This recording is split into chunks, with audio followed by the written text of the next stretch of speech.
I think, kind of break down into two parts, this question. So one of them is in terms of autoimmune therapeutics. I know they're following up on this drug and other similar drugs, and they are trying to bring it to clinic and do some safety trials in patients and move forward on the chain, right? So that's their idea.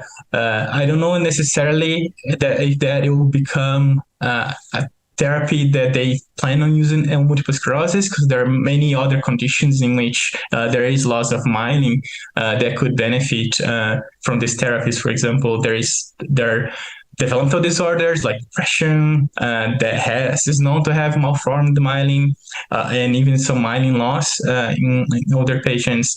There's some new findings that Alzheimer's, Parkinson's disease, and all these neurodegenerative diseases, they also have demyelination.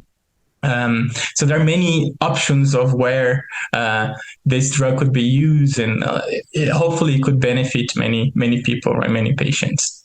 So that's in terms of autobahn. In terms of our lab, we use very advanced microscopy techniques and collaborate with people that can do neuronal recordings and some systems neuroscience.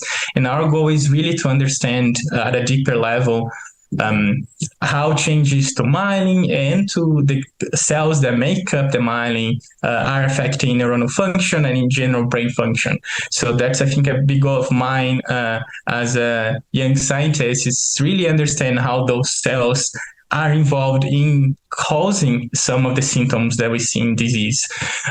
So my goal going forward is continue manipulating those cells and getting a better understanding on how that happens. And can we alter these cells? Can we manipulate them to improve the system, right?